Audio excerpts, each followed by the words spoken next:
Some time ago, I showed you how to make a small kiln for glass fusing, and I also mentioned that it was possible to use that microwave kiln to make small ceramic pieces. All right, now I bought the materials to run the tests. First of all, I have to say that I don't know anything about ceramics. This is the first time I'm trying, and I'll tell you later why I couldn't fire a single piece without it exploding. The purpose of this video is to provide beginners with a guide to common mistakes when firing ceramics in the microwave.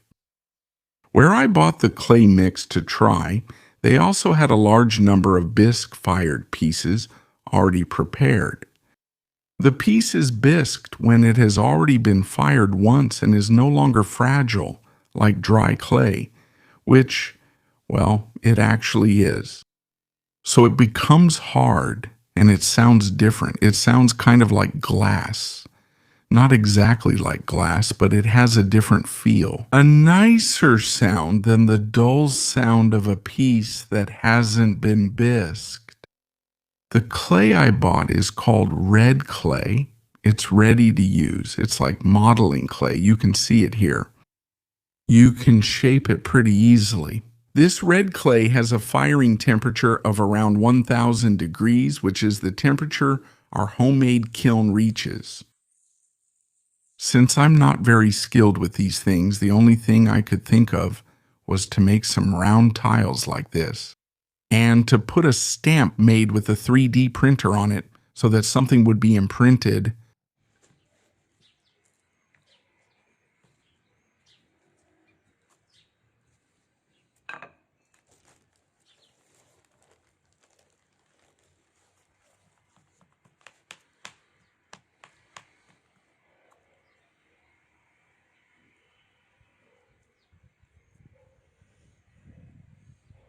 I made several, just like you're seeing now. I would cut them with the edge of a can and stamp them with the stamp, which is a Reiki symbol, but, it ended up backwards. I didn't realize I had to make it mirrored.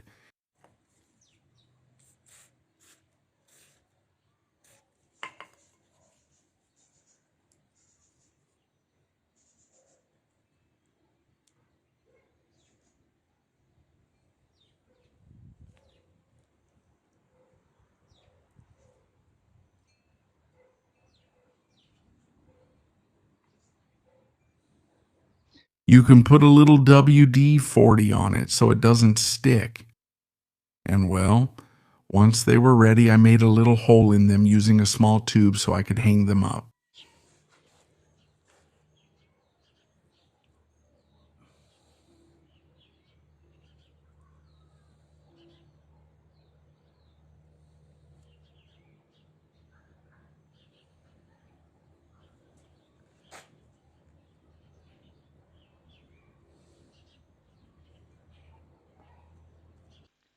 I wasn't very inspired creatively.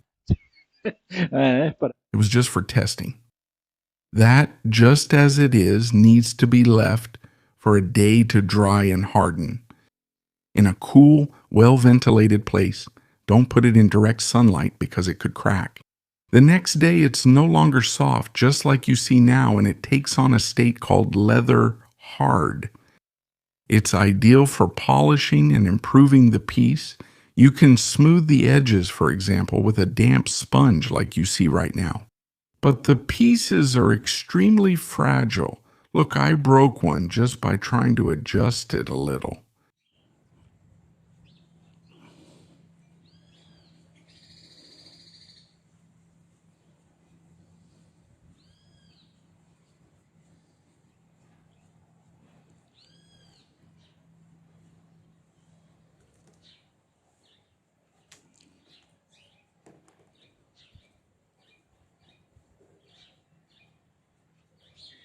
You have to handle them very gently. This piece still isn't ready to be baked. We need to wait another 2 or 3 days so it loses as much moisture as possible. Well, of course, I couldn't stand leaving them there that long. The anxiety was killing me, and I put them in the oven. And the pieces kept bursting one after another. The water inside turns into steam that tries to escape, and it breaks them. Therefore, you have to be patient and let them dry. And then do the process that I'm going to tell you about, which finally gave me a result. We let them dry for a couple of days. And now, before putting them in the small oven, we're going to put the pieces in the kitchen's electric oven. About 10 minutes more or less, at 100 or 150 degrees. Just so they reach a certain temperature, the pieces are ready. As you can see, out of the 7 tiles I made, I only have 3 left. And at that moment when I was doing this, I still hadn't had a single positive result. 10 minutes passed, and while it was still hot, we took the piece to the microwave kiln. To temper it, we're going to give it bursts in the microwave oven for about 10 seconds, and then stop for about 5. We do that 4 or 5 times.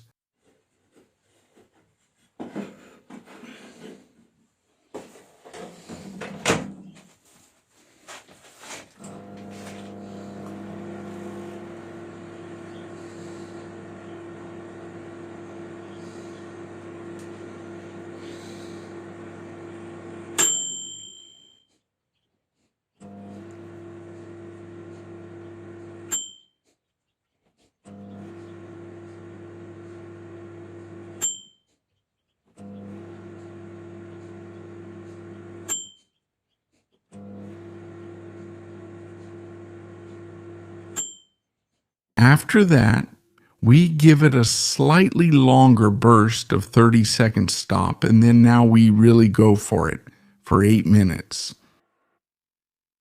When the piece is wet, we're going to hear a little sound that I'm very familiar with. That means it burst. Well, so far we haven't heard anything, luckily. Let's see if I can do it this time. Well, 8 minutes have passed.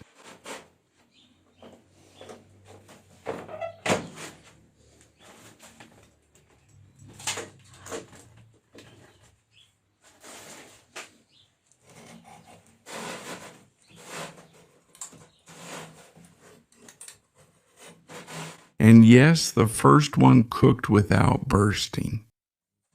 We take it out and let it cool inside the oven. And when you take it out, you can check by tapping it with a metal object. And that way you'll hear the typical sound, that nice one, that sound like glass, right? Well, here you can hear how it sounds. And if we tap an unfired piece, it sounds dull, right? Now I'm going to try the glaze. I bought 2 colors. These are called glazes, and they come in powder form like this. I bought green and orange. You prepare one part of this powder and one part of water. You can paint by dipping or with a brush. The glaze is absorbed almost immediately into the already bisque-fired ceramic. We let it dry. And well, just in case, because I had already broken so many models. Before putting them in the microwave, I put them in the electric oven for 5 minutes at 150, and only after that did I put them in the microwave. And I also did that preheating, but I'm going to do more tests on that. I think we can skip it in this case when the piece is already bisque fired.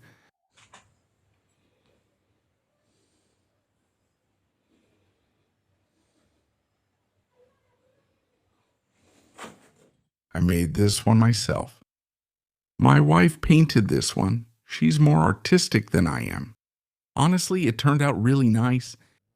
There's some little secrets to firing ceramics, but I know that if Graciela German's fans are watching, and they're real artists, they'll know how to make the most of this.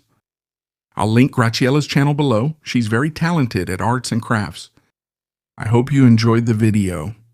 Give it a like, subscribe to the channel, and hit the bell to get notifications. Also, let me know how the audio sounds because I'm testing a new console I just got, so I hope it works well. If you want, you can join the channel. That really helps me a lot. In that case, I'll add you to a WhatsApp group where the premium members are. Thank you so much for watching the video, and see you next time, God willing.